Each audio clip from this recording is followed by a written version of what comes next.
But what happen, मी जसं जसं हे दुसरं मॅग्नेट त्याच्या जवळ येतं ते पहिलं मॅग्नेट जोर जोरात पळतंय पुढे. Hey, good morning, my dear friends and students. I am Sadhna and all of you enjoying mathematics and science with me. नेहमीप्रमाणे एन्जॉय करता मॅथ्स आणि सायन्स आणि 7th स्टँडर्डचा सायन्सचा आपण पोहोचलो आहोत 19 नंबरच्या लेसन कडे.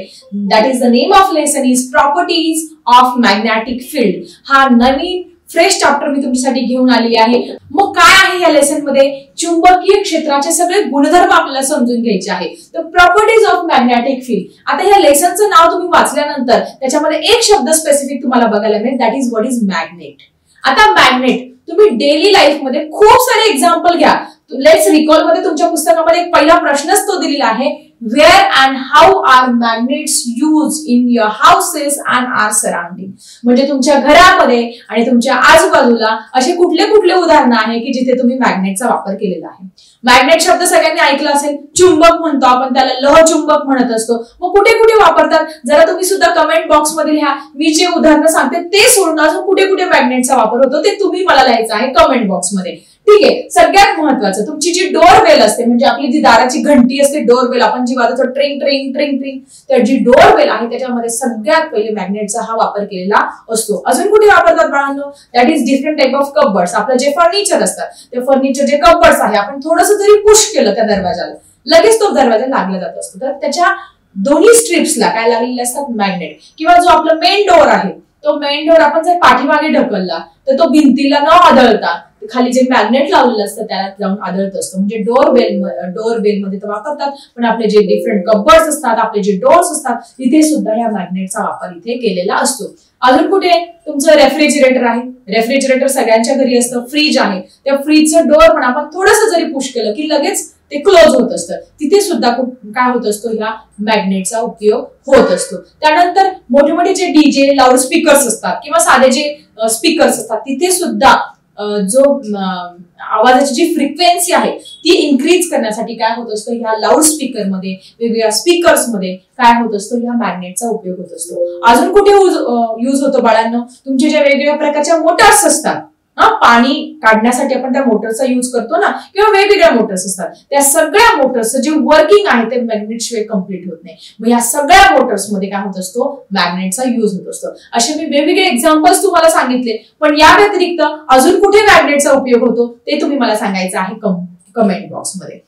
आता आपण बघणार आहोत इंटरेस्टिंग स्टोरी या मॅग्नेटची. तर या मॅग्नेटचा शोध कुठे लागला, कसा लागला, चला छानपैकी जाणून घेऊया, कारण स्टोरी सगळ्यांना ऐकायला आवडत असते. तर तुम्हाला सगळ्यांना माहिती आहे मॅग्नेशिया नावाचं गाव होतं. त्या मॅग्नेशिया नावाच्या गावामध्ये एक मेंढपाळ होता. तो काय करायचा, रोज त्याच्या मेंढ्यांना त्या डोंगराच्या पलीकडे जाऊन तो चारायला घेऊन जायचा. आणि त्याच्याकडे एक काठी होती. त्या काठीला काय होते, घुंगरं लावलेले होते आणि त्याच्या काठीचा जो बेस होता तो असा लोखंडाचा होता. तो अशा पद्धतीने एक दिवस तो असंच मेंढरांना चारण्यासाठी त्या डोंगराच्या पलीकडे गेला आणि ते मेंढरांना चरायला सोडून दिलं आणि तो छानपैकी ते एका दगडाजवळ जाऊन रिलॅक्स मध्ये बसला आणि त्याची काठी तिथे ठेवली. नंतर त्याने विश्रांती घेतल्यानंतर तो उठला तर त्याने बघितलं त्याची जी काठी आहे ती त्या दगडाला चिटकून बसली. आणि त्याने गावात एक चर्चा ऐकली होती की अरे संध्याकाळ झाल्यानंतर त्या डोंगराच्या पलीकडे जाऊ नका, तिकडे भूत आहे, तिकडे काहीतरी आहे, असं डेंजर, असं त्याने ऐकलं होतं. मग तो पण थोडासा घाबरला. त्याने बघितलं की त्याची काठी खरंच त्या दगडाला चिटकून बसलेली आहे. ऍक्च्युली तो दगड, मग सगळेजण तो दगड दुसऱ्या दिवशी तो बघायला आले तर तो दगड दुसरा तिसरा काही नाही, त्या मॅग्नेशिया गावामध्ये सापडलेला एक मोठा प्रचंड दगड होता, त्याचं नाव होतं मॅग्नेट. मग त्या मॅग्नेशिया गावाचा त्या दगडाला नाव पडलं मॅग्नेट. मॅग्नेशिया गावामध्ये सापडला म्हणून त्या जो स्टोन आहे त्याला नाव पडलं मॅग्नेट. अशी इंटरेस्टिंग काल्पनिक स्टोरी पण असू शकते, पण बऱ्याच पुस्तकांमध्ये या स्टोरीचा रेफरन्स पण आलेला आहे म्हणून ही स्टोरी तुम्हाला सांगितली. तर मग ती काठी का चिटकली रे बाळांनो तिथे, कारण त्या काठीला घुंगरं लावलेले होते. त्याचा बेस काय होतं, आयनचा होता, लोखंडाचा होता. आणि लोखंड काय होतं सगळ्यांना माहिती, सगळ्यांना ते लोखंड जे आहे ते मॅग्नेटकडे अट्रॅक्ट होत असतं. It is a magnetic substance. म्हणून ती काठी चिटकून बसली आणि सगळ्यांना वाटलं अरे इकडे काय भूत आहे. तसं काही नाही. It is a magnetic substance, that's why it is attracted towards that stone. Okay, so अशी इंटरेस्टिंग स्टोरी आहे या मॅग्नेटची. त्यानंतर सगळ्यात महत्त्वाचं आपल्याला बघायचं आहे मॅग्नेटिक सबस्टन्स म्हणजे काय आणि नॉन मॅग्नेटिक सबस्टन्स म्हणजे काय. The substance which are attracted towards magnet is called as the magnetic substance. या जगामध्ये सगळ्यात महत्त्वाचे हे 3 गोष्टी तुम्ही लक्षात ठेवा. 3 पदार्थ तुम्हाला मॅग्नेट विषयी कधीही कुठल्याही कॉम्पिटिटिव्ह एक्झाम मध्ये प्रश्न विचारू द्या की मॅग्नेटिक सबस्टन्स कुठले आहे, तर हे 3 नावं पक्के लक्षात ठेवायचे आहे. Iron, cobalt and nickel.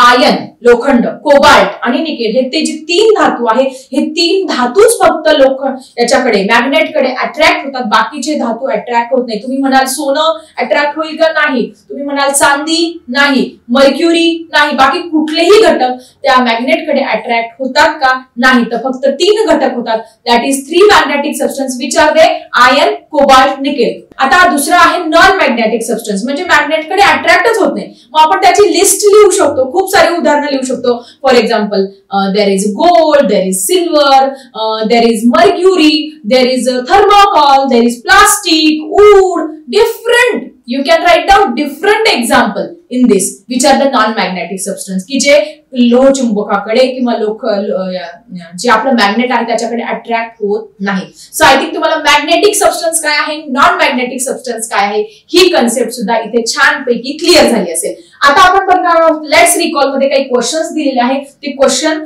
तुम्हाला एक्झाम मध्ये विचारले जाऊ शकतात. बरेच विद्यार्थी या प्रश्नांकडे दुर्लक्ष करतात पण it is very important for the exam. तर सेकंड क्वेश्चन मध्ये काय दिलेले बघा, in which direction does a freely suspended magnet get settle. तुमचं जे मॅग्नेट आहे ते नेहमी कुठल्या डायरेक्शनला स्थिर होत असतं? Yes, it is nothing but a north south direction. म्हणजे नॉर्थ म्हणजे कुठली दिशा तुमची? नॉर्थ म्हणजे उत्तर दिशा, उत्तर दक्षिण ह्याच पद्धतीने तुमचं जे मॅग्नेट आहे ते स्थिर होत असतो. तुम्ही तुमचं कंपास बघितलं असेल, आपण होका यंत्र म्हणत असतो. पूर्वीच्या काळी दिशा दाखवण्यासाठी दिशा दर्शक म्हणून होका यंत्राचा उपयोग करायचे. आजही तुम्ही बघितलं असेल त्याचं छोटंसं किचन पण मिळतं. त्याच्यामध्ये काय असतं, ती मॅग्नेटिक नीडल असते, ती नेहमी कुठल्या डायरेक्शनला स्थिर होत असते? नॉर्थ साऊथ डायरेक्शनला. किंवा एक छोटासा एक्सपेरिमेंट आहे, तो एक्सपेरिमेंट जरी तुम्ही करून बघितलं की पाणी घ्यायचं आणि त्या पाण्यामध्ये तुमची मॅग्नेटिक नीडल ठेवायची आणि ते पाणी शांत होऊ द्यायचं, तर ती सुद्धा नॉर्थ साऊथ डायरेक्शनला काय होत असते? स्थिर होत असते. सो ह्या क्वेश्चनचा आन्सर तुम्हाला मिळालं असेल. त्यानंतर आपल्याला बघायचं आहे काही महत्वाच्या मॅग्नेटच्या प्रॉपर्टीज. यासाठी मी तुम्हाला प्रत्यक्ष दाखवणार आहे हे मॅग्नेट्स. त्यानंतर थर्ड क्वेश्चन पण दिलेला आहे, which metals are use for making the magnet. म्हणजे आपण जे लोहचुंबक आहे हे लोहचुंबक तयार करण्यासाठी कुठले कुठले मेटल्स वापरत असेल? सगळ्यात महत्वाचं 3 तर वापरतात, आयर्न, कोबाल्ट अँड निकेल. पण अजून एक पदार्थ की जो यूज करतात हा जो मॅग्नेट आहे तो मॅग्नेट तयार करण्यासाठी. तर सगळ्यांनी नीट लक्षात ठेवायचं, कॉम्पिटिटिव्ह एक्झामला हा प्रश्न खास विचारला जात असतो. तुमच्या स्कूल एक्झामसाठी आणि सगळ्या पुढच्या फ्युचर मधल्या एक्झामसाठी हा टॉपिक किंवा हे जे मी तुम्हाला सांगणार आहे ते खूप इम्पॉर्टंट आहे. तर सगळ्यांनी नीट लक्ष द्या. तर सगळ्यात महत्वाचा अजून एक पदार्थ आहे की जो मॅग्नेट तयार करण्यासाठी वापरतात, that is called as a Nipermag. तुमच्या पुस्तकामध्ये इन्फॉर्मेशन पण दिली आहे. So what is Nipermag? तुम्हाला जर कोणी विचारलं what is Nipermag, so it is the alloy which is made up of iron, cobalt, aluminium and the titanium. Titanium is a strongest metal. Strongest एक metal आहे, एक element आहे. तर ह्या 4 इलेमेंट्स पासून बनलेलं असतं तुमचं नीपर मॅग की जो मॅग्नेट बनवण्यासाठी वापरतात. कुठलं मी सांगितलं तुम्हाला?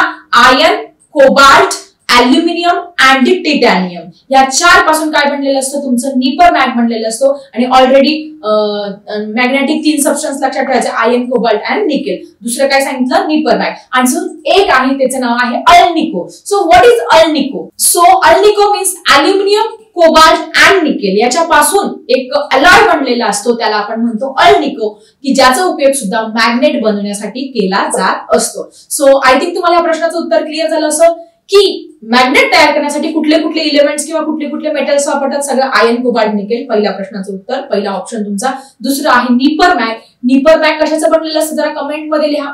परत एकदा सांगते, नीपर मॅग कशाचं बनलेलं असतं. त्यानंतर तिसरं आहे अल्निको. अल्निको पण कशाचं बनलेलं असतं? अल्निको बनलेलं असतं अल्युमिनियम, कोबाल्ट अँड निकेल याचं बनलेलं असतं. ह्या 3 पदार्थांचा उपयोग आपण हा मॅग्नेट तयार करण्यासाठी वापरू शकतो. सो स्टुडंट, आपल्याला बघायचं आहे आपला 5th नंबरचा question, what are the characteristic of magnets. Characteristic या मॅग्नेटच्या प्रॉपर्टीज कुठल्या आहेत? सगळ्यात पहिली प्रॉपर्टी मी तुम्हाला सांगितली, it is freely suspended magnet always settles in north south direction. He property सगळ्यांना माहिती आहे की फ्रीली सस्पेंड, आपण जर मॅग्नेट घेतला, त्याला एक दोरा बांधला आणि त्याला फ्रीली सस्पेंड केलं, शांत ठेवलं, तर तो नेहमी कुठल्या डायरेक्शनला स्थिर होणार आहे? It is always settle in the north south direction. ही पहिली प्रॉपर्टी आहे. दुसऱ्या पण अजून अनेक प्रॉपर्टीज आहेत, पण त्या प्रॉपर्टीज मी तुम्हाला डायरेक्टली प्रॅक्टिकलद्वारे समजून सांगणार आहे. तर काय आहे त्या प्रॉपर्टी, चला छानपैकी समजून घेऊया प्रॅक्टिकलद्वारे. So student, today we have to see what are the properties of magnet. Magnet सगळ्यांना खूप आवडतं, पण या मॅग्नेटच्या प्रॉपर्टीज कुठल्या आहे आपल्याला डायरेक्ट प्रॅक्टिकली समजून घ्यायचं आहे. सो आपण डायरेक्ट प्रॅक्टिकली बघणार आहोत फर्स्ट प्रॉपर्टी ऑफ मॅग्नेट. आता फर्स्ट प्रॉपर्टी ऑफ मॅग्नेट काय आहे? सो स्टुडंट, मी काय घेतलं, 2 मॅग्नेट्स घेतले. आता मी काय केलं, हे जे सेकंड मॅग्नेट आहे ते फर्स्ट मॅग्नेटच्या जवळ नेण्याचा प्रयत्न केला. You can see, but what happen, मी जसं जसं हे दुसरं मॅग्नेट त्याच्या जवळ येतं ते पहिलं मॅग्नेट जोर जोरात पळतंय पुढे. म्हणजे ह्या एक्सपेरिमेंट मधून मला काय शिकायला मिळतं, that is these 2 poles are the like poles. हे काय आहे, एकमेकांचे लाईक पोल्स आहेत. म्हणजे एक तर हा नॉर्थ असेल, हा पण नॉर्थ असेल, हा साऊथ असेल, हा पण काय असेल, साऊथ असेल. म्हणून ते एकमेकांच्या किती जवळ नेण्याचा प्रयत्न करा, बघा ते काय होत आहेत, एकमेकांपासून दूर होत आहे. मग ह्याच्यावरून आपल्याला काय शिकायला मिळतं, that is like pole repel. So student, now we have to see the second property. आता आपल्याला बघायची आहे सेकंड प्रॉपर्टी. पण आता मी काय केलं, सेकंड प्रॉपर्टीसाठी ह्या मॅग्नेटचा फक्त पोल चेंज केला आणि आता हे मॅग्नेट मी याच्या जवळ नेण्याचा प्रयत्न केला. आणि as you can C, these 2 magnets get attracted towards each other. ते एकमेकांच्या जवळ येऊन एकमेकांना चिटकले. म्हणजे यातून आपल्याला काय शिकायला मिळतं, that is unlike, this is north and this is south. म्हणजे हे अनलाईक पोल काय झाले, एकमेकांकडे अट्रॅक्ट झाले.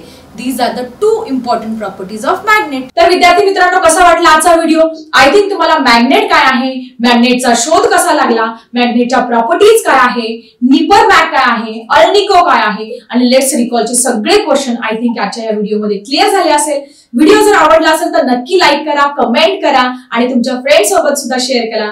चला भेटूया अशाच इंटरेस्टिंग टॉपिक सह नेक्स्ट व्हिडिओ मध्ये. आता मी थांबते. Bye everyone.